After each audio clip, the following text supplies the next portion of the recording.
میں پورے یقین کے ساتھ کہتا ہوں، اور 30-35 سال کے براہ راست ملاقاتوں، مشاہدوں، تجربوں، مطالعوں اور گفتگو کی روشنی میں اس موقر مجمع میں بھی کہتا ہوں کہ ہمارے ملک میں شرک اور کفر کی سونامی لانے والے دہشت گردوں کو بالکل یقین ہے کہ اسلام دین برحق ہے۔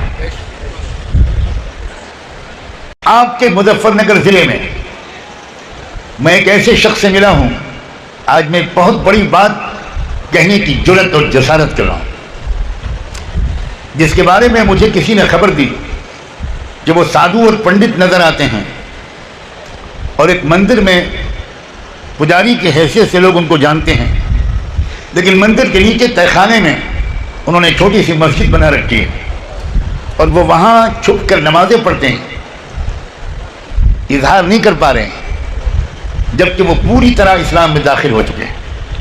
میں ایک دیوانہ قسم کا انسان ہوں، مجھ سے رہا نہیں گیا جب مجھے یہ بات معلوم ہے، اور میں کس طرح پہنچا ہوں ان تک یہ بس میرا اللہ جانتا ہے۔ اور میں نے ان سے تنہائی میں ملاقات کی، اور میں نے ان سے پوچھا کہ یہ کیا دو رنگی ہے، اوپر آپ مورتی پوجا کراتے ہیں اور نیچے جانماز پر آپ اللہ کے سامنے سر جھکاتے ہیں، پنڈت جی یہ کیا ہے؟ یعنی کہ بچہ میں بوڑھا ہو گیا ہوں، ہمت نہیں ہے، گیان تو ہے، جان تو گیا ہوں کہ یہی سچ ہے، مگر باہر کہنے کی ہمت نہیں کرتا۔ اس کے بعد کیا ہوا وہ لمبی کہانی ہے، سناتے ہوئے تو میں نہیں ڈروں گا، سنتے ہوئے آپ جل جائیں گے۔ یعرفونہ کما یعرفون ابناءہم، قرآن مجید ایک بات کہتا ہے کہ دیکھو یہ ان کے ارادے یہ ہیں، جیسے میں نے ابھی کہا ان کے ارادے یہ ہیں، لیکن کیا یہی مستقبل ہے؟ کیا یہی ہوگا؟ کیا آخری نتیجہ اس کشمکش کا یہی نکلے گا؟ اللہ نے فرمایا واللہ متم نورہ، اللہ نے فرمایا یہ چراغ بجھانا چاہتے ہیں اور اللہ اس چراغ کی روشنی کو مکمل کر کے رہے گا، وَلَوْ كَرِهَ الْكَافِرُونَ، چاہے انکار کرنے والوں کو جتنا بھی برا لگے۔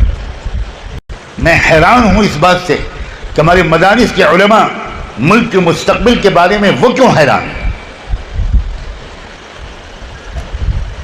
ہماری یونیورسٹی کے پڑھے ہوئے دانشور اگر حیران و پریشان ہوں تو بات سمجھ میں آتی۔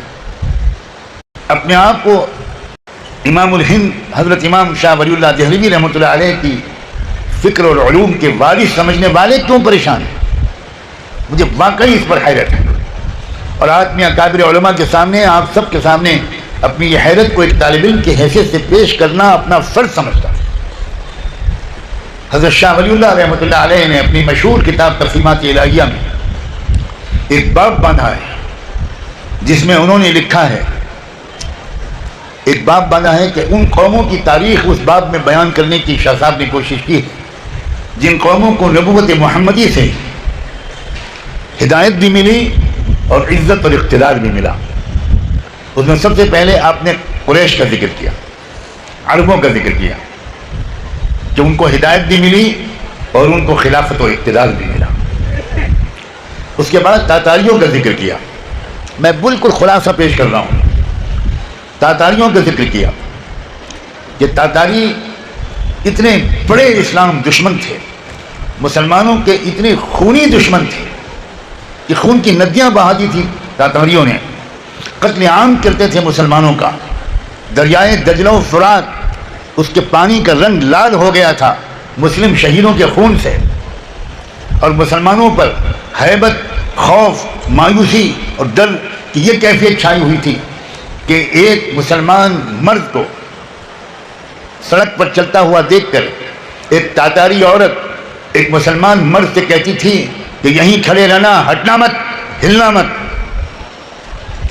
اور وہ مرد وہیں پر کھڑا ہو جاتا تھا بالکل ڈر کے مارے سہما ہوا، اور وہ تاتاری عورت اپنے گھر میں جاتی تھی، چھرا لاتی تھی اور اس چھرے سے اس مسلمان کو ذبح کرتی تھی، کوئی چوری کر رہا ہو۔ ابن الاسیر بہت بڑے مورخ گزرے ہیں، الکامل ان کی تاریخ کی کتاب ہے، اور ابن اسیر اس دور میں تھے جس دور میں تاتاریوں کا یہ خونریزی ہو رہی تھی۔ ابن اسیر نے لکھا ہے کاش میری ماں نے مجھے جنا نہ ہوتا، کاش میں نے اپنی آنکھوں سے وہ سب خوریز مظالم اور تڑپتی ہوئی لاشیں دیکھی نہ ہوتی۔ وہ چشمدید گواہ ہے، انہوں نے کسی کی روایت سے وہ تاریخ نہیں لکھی ہے۔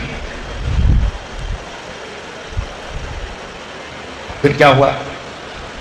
پھر اللہ نے عجیب اپنے دین کا معجزہ دکھایا کہ یہی تاتاری قوم اسلام لائی اور 600-700 سال تک اسلام کی حفاظت تاتاریوں ہی نے کی۔ فقہاء پیدا ہوئے، محدثین پیدا ہوئے، اصحاب سیر و تراجم پیدا ہوئے، مصنفین پیدا ہوئے، طاقتور بادشاہ اور حکمراں، انصاف پسند حکمراں پیدا ہوئے۔ اسی کو تو اقبال نے کہا تھا، ہے عیاں یورش تاتار کے فسانے سے، ہے عیاں یورش تاتار کے فسانے سے، پاسباں مل گئے کعبے کو صنم خانے سے۔ اس کے بعد جو بات شاہ صاحب نے لکھی ہے، شاہ صاحب نے لکھا ہے کہ اب آگے ذکر کیا ہے سرزمین ہندوستان کا، اور عجیب عبارت لکھی ہے، لکھا ہے والذی اعتقد من صمیم قلبی اعتقادا جازما انه اذا اتفق غلبة الهنود یا ہندوس على غلبة على اقلیم ہندوستان غلبة تامة مستقرة وجب في حکمت اللہ تعالی ان يلهم زعماءهم ان يتخذوا الاسلام لهم دینا۔ حضرت شاہ صاحب نے لکھا ہے کہ جب کبھی اقلیم ہندوستان پر ہندوؤں کا مکمل غلبہ اور قبضہ ہو جائے گا تو اس وقت اللہ کے منصوبے میں یہ لازم ہو جائے گا۔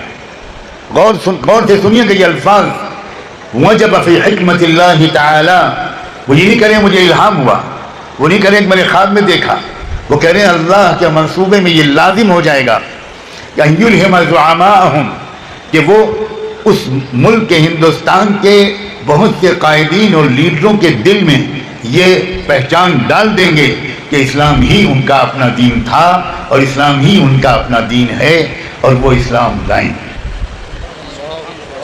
یہ چمن معمور ہوگا نغمہ توحید سے۔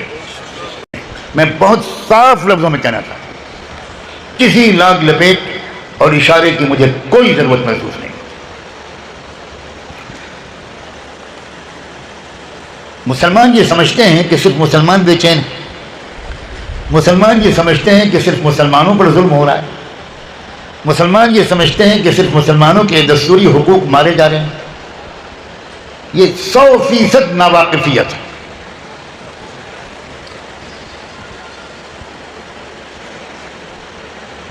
میں اللہ کو گواہ بنا کر کہتا ہوں اس قابل احترام ادارے کے اس موقر جلسے میں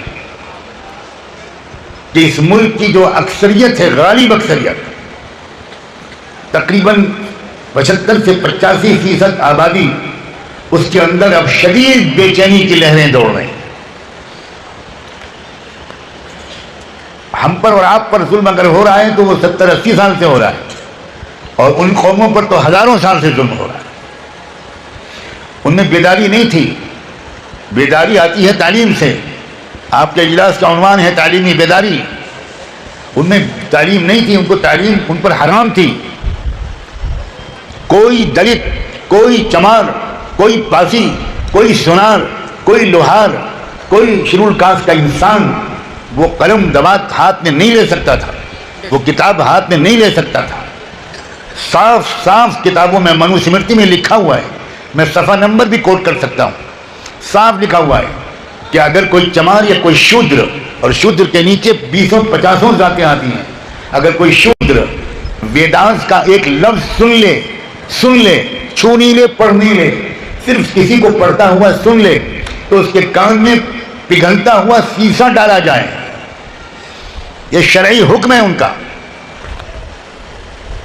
اس وجہ سے ہزاروں سال تک پڑھنے لکھنے کا رواج ہمارے ملک کی اکثر آبادی میں نہیں تھا۔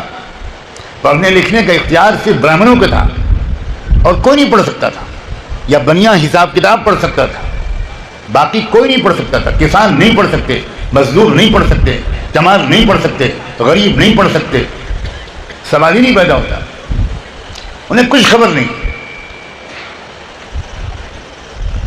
اب تعلیم عام ہونے لگی انگریزوں کے آنے کے بعد.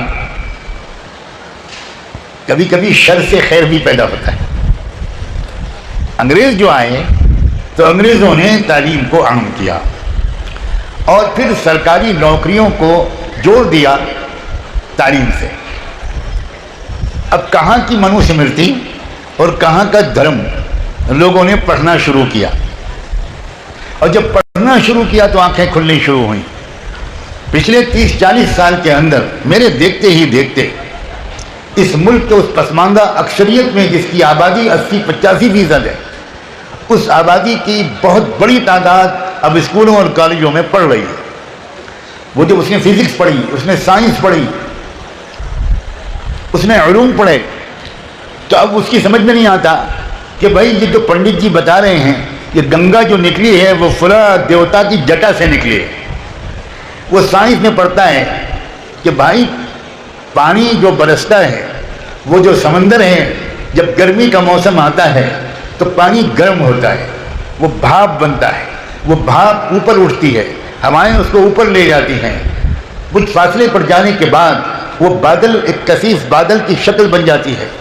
پھر یہ بادل ہوائیں ادھر سے ادھر لے کر جاتی ہیں, یہ بادل کسی پہاڑ سے ٹکراتے ہیں, پہاڑ میں فاسفورس ہوتا ہے, پہاڑ میں سلفر ہوتا ہے, پہاڑ میں آئرن ہوتا ہے, پہاڑ میں کیلشیم ہوتا ہے. یہ چیزیں اس بادل وہ جذب کرتا ہے, پھر وہ ہوائیں لاتی ہیں اور پہاڑ سے ٹکرا کر وہ بادل پھر پانی بن کر برستا ہے. اس طرح یہی سمندر کا پانی نیچے سے اوپر, اوپر سے نیچے, نیچے سے اوپر, اوپر سے نیچے آتا رہتا ہے. جٹا اور زلفوں سے نکلنے پر نوجوان پڑھے لکھے لوگ وہ مذاق اڑانے لگے کہ یہ کیا بکواس ہے.